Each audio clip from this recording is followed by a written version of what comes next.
Um negócio ali, Não. É, porque ele aumentou. sobrepôs um slide ou outro. Exatamente. Mas se vocês estiverem interessados, eu posso encaminhar esse material para vocês por e-mail também, não tem problema nenhum, tá? Lá fora. Um lugar também ali que você estressa muito, eu sei o que é reunião de empresários. Exatamente. É outra variável que atrapalha, que faz com que precisamos, na realidade, ter um pouco mais de atenção em nós mesmos para mantermos saudáveis. Porque uma característica que às vezes a gente tende, como nessa pesquisa também, é transferir uma culpa, né? A culpa da sociedade, a culpa da reunião, a culpa do amigo, do vizinho, do trânsito, de tudo.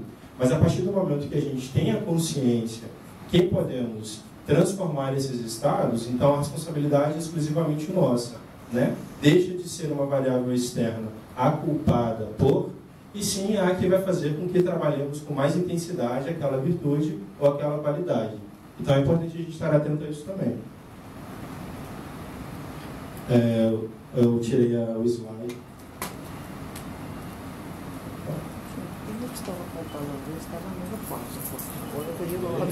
Vamos passar para o próximo slide.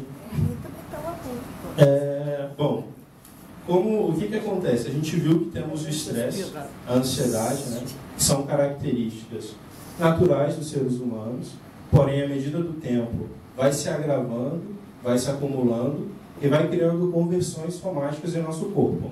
As conversões são espécies de dores, de conflitos que a gente vai desenvolvendo em nosso organismo, até uma somatização em doenças como câncer, gastrite, úlcera, entre outras assim. Às vezes você pergunta para a pessoa, você tem ansiedade? Não, não tenho. Mas você tem gastrite? A gastrite eu tenho. Então, tende a gastrite a ser uma consequência da ansiedade, né? Da mesma forma, você tem estresse? Não, eu sou uma pessoa super calma. E você tem pressão alta? Tenho pressão alta, sim, com certeza. Então, às vezes, a gente conhece mais a doença do que aquilo que está produzindo a doença. E o que tendemos a fazer socialmente? A remediar a produção, a remediar o efeito, né? A remediar a consequência. O que costuma acontecer? A gente vai ficar o tempo inteiro dependente de uma medicação para poder tentar manter o nosso corpo em um estado de satisfação, teoricamente, né? Então, quando se trata de uma doença, o interessante é a gente começar a buscar a causa dela, o que ela está afetando de verdade, qual foi a origem, quais são os fatores que estão agravando a manifestação dessa doença em nosso organismo. Se ficarmos apenas no processo de remediar, a raiz daquilo que estamos produzindo, ela não tá afetando. Alguém conhece aí uma doença que pode ter sido provocada pela mente? Quem conhece, gostaria de falar? Câncer. A doença do século, suicídio, né? Suicídio, ok. É infinito aí. Eu acho uma consequência. Uma consequência de uma doença. Eu acho que todas, né? Para mim, todas. Depressão. ABC. E AVC. Então, teoricamente, mais de 90% das doenças existentes, elas são causadas pelo nosso psiquismo, pelo nosso psicológico e também pelo nosso emocional, né? Isso é uma teoria que está sendo estudada e está sendo comprovada gradativamente. Ou seja, se nós começarmos a investigar mais o nosso pensamento e a nossa mente, vamos buscando alternativas para que essas doenças deixem de ser produzidas. Nós fizemos uma pergunta para vocês. Você acha que a farmácia está interessada nisso? Claro que não. É interessado em vender remédio. Interessada em vender remédio. Você acha que o sistema materialista está interessado nisso? Não? Acho que o próprio sistema não tem essa profundidade da alma. Exatamente. Porque é uma questão de falta de interesse também. Quem comanda e quem é comandado não tem essa interiorização. Exatamente. Mas agora, uma pergunta. Você está interessado nisso? Nós estamos. Isso é importante, né? Até porque é dos efeitos colaterais da medicação. Exatamente. Uma coisa boa ali para você que é psicólogo, qual a diferença entre alma e espírito? A psicologia ela não traz uma resposta para essa pergunta. Não. Ela se limita à questão da ciência. Eu posso responder para você de acordo com o entendimento individual do Gil, fora da psicologia. Em off. Porque assim, isso é uma problemática para ser investigada pela psicologia, né? Teoricamente a alma representaria o psique, né? Então estaria havendo, que é uma teoria que aborda dessa forma. E o self, que Jung ele traz, estaria associado ao espírito. Mas isso é algo que deveria ser investigado e estudado mais para frente. Porém, a psicologia em si, ela se limita à dimensão da matéria, ela não traz algo transcendente. Exceto algumas terapias, como a psicologia transpessoal, que é uma psicologia que procura abordar esse tipo de conhecimento, mais transcendental, porém ainda não traz uma resposta dizendo como verdadeira, né? Como uma possibilidade de vida. Sim, falei com ela ontem, eu não tinha visto, por exemplo, é complicado. Eu vou dar mais uma contribuição, mas também levando as pessoas a buscar pela curiosidade essa informação que eu vou passar. Se a gente tiver conhecimento da prática da radiestesia, a gente tem uma chave na mão para ser usada a qualquer momento, não só para si mesmo, pedir a si mesmo o que está acontecendo internamente, como reflexo daquilo que é a consequência, mas buscando as causas. Saber, e isso é autoconhecimento, e é isso que a gente está buscando aqui nessa palestra, né? Eu acho que é o alvo aqui agora, é levar as pessoas a se conhecerem. Exatamente. Se conhecerem. O que está acontecendo? Como é que eu estou trabalhando com esse meu corpo, com a minha mente? Sabe? E quando eu chamo a atenção a vocês, eu estou vendo muita gente aqui nova, né, que naturalmente foi um convite seu, e eu até agradeço a presença de todos, né, o coordenador do SOR. Né. Mas voltando, eu quero deixar bem claro que eu já falei, né, nessa parte de radiestesia, torno a falar e falarei não sei quantas vezes mais, porque eu realmente fico incomodado em saber que as pessoas desconhecem e tem um instrumento na mão fácil e que tem que ser usado, não só em benefício de si próprio, mas também em benefício das pessoas que estão à sua volta. Apareceu um problema em casa, vamos saber o que está acontecendo, né? O que está doendo ali, aonde está doendo. E aí a gente vai fazer essa busca, essa pesquisa, e vai sair então uma terapia. Logo em seguida a gente busca uma terapia, de preferência uma terapia natural, que seria a fitoterapia, por exemplo. Não entrar na farmácia, que você está colocando aí. Exatamente. O importante é cada um conhecer as suas próprias necessidades, para que a partir daí venha descobrir quais são as ferramentas sociais disponíveis para o seu tratamento. Gil, a gente está falando muito sobre o estresse, né? Eu fico assim na minha experiência percebendo que uma das coisas, consequências do estresse recorrente, que ele fica dentro de si acumulando e causando doença, é a negação das emoções, né? A negação dos sentimentos. Normalmente a pessoa quer ter amor, nega que não tem raiva, que não tem ressentimento, e a coisa fica assim corroendo dentro de si. Hoje mesmo eu fiz exercício de bioenergética. De vez em quando eu observo em mim que vem raivas que era de época da minha infância, que sobe ainda. E às vezes quando ele sobe eu procuro um local para expressar, gritar. Então acho que a negação é o grande problema, né? Assim, porque antes da gente negar os nossos sentimentos, como de ansiedade, estresse, de raiva, ou seja, qualquer outro sentimento que faz parte da nossa estrutura, temos uma característica social que é a repressão de si mesmo, né? Socialmente falando, a gente está condicionado a reprimir tudo que você é internamente, com medo da não aceitação dos outros, com medo da tua imagem perante as pessoas. Então essa repressão vai fazendo com que você seja inconscientemente obrigado a negar seus sentimentos. Por exemplo, às vezes uma pessoa muito religiosa perceber, como ele estava falando, o sentimento de raiva e de ódio por uma outra pessoa é completamente um absurdo. Para ela prefere ignorar e acreditar que não tem e morrer de raiva de verdade. Só que ela precisa perceber, nesse caso, talvez tomar consciência, que a raiva e o ódio são fatores naturais do ser humano que precisam ser administrados. Que é muito mais inteligente, muito mais interessante ela observar que tem essa característica sim, que isso está crescendo em um certo nível, e trabalhar do que ela perceber mais para frente que está com câncer devido à somatização de um estado emocional, né? Então tudo isso vai variar de acordo com essa cultura, de acordo com a consciência da pessoa, de acordo com o entendimento que ela tem da vida, do que é certo, do que é errado, e aí vai voltando, o que dentro da bioenergética também fala, que são as couraças que cada um vai tendo.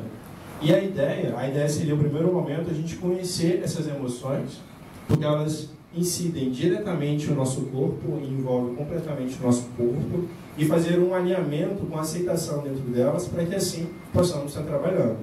Então, quando se fala de bioenergia, a gente está procurando ver isso. Todas as energias da vida que influenciam o nosso corpo interno, que a gente vai aprender, vai comentar agora, que é o corpo psicológico, corpo mental, corpo emocional, orgânico, físico e o energético, para que ao observar em suas raízes as causas de cada dificuldade ou desestabilidade nossa interna, a gente vai trabalhando a fim de auto-regular.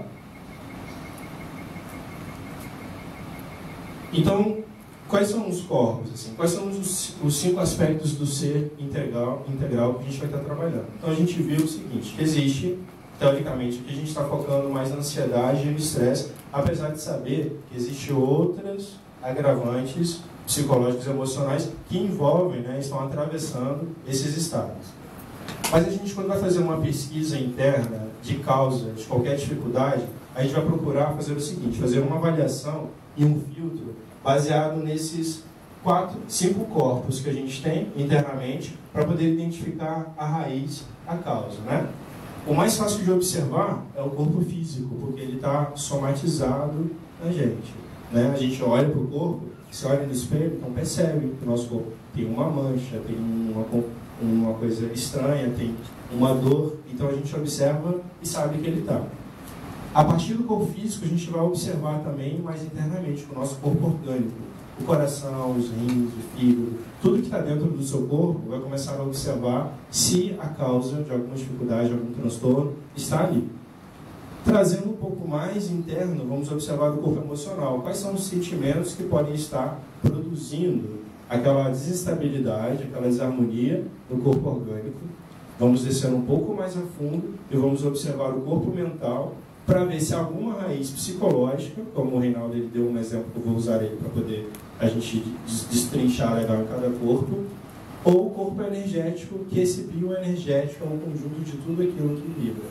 É aquela sensação que quando você está em um ambiente, você fala assim, caramba, que ambiente pesado, que ambiente ruim, o teu corpo energético está sentindo ali. Olha, que pessoa pesada, que pessoa carregada, o teu corpo energético está sentindo ali. Aquela relação, ela está transmitindo algum tipo de informação que está afetando vocês. Aqui está dando para entender? O corpo físico está associado ao quê? Quem lembra? Emoções físicas. Características físicas do corpo. Isso, que está associado ao quê? A dores, manchas, a qualquer tipo de desestabilidade no corpo físico, que é o palpável aqui que a gente pode tocar. Rigidez muscular, doenças físicas, está aí associado. O corpo orgânico, quem lembra o que está associado ao corpo orgânico? Coração, rim, estômago, pulmão. Manifestação de algum órgão. Tudo que está lá dentro. Exato. Você está com dor no fígado, está com a dor no estômago. Exatamente. Tudo pode reflexo de algum tipo de sentimento ou uma emoção mal trabalhada. Exatamente. Aí é onde está o corpo emocional, está associado aos nossos sentimentos, né? Aquilo que nós sentimos, aquilo que nós emocionalmente somos afetados. Então está tudo dentro do corpo emocional.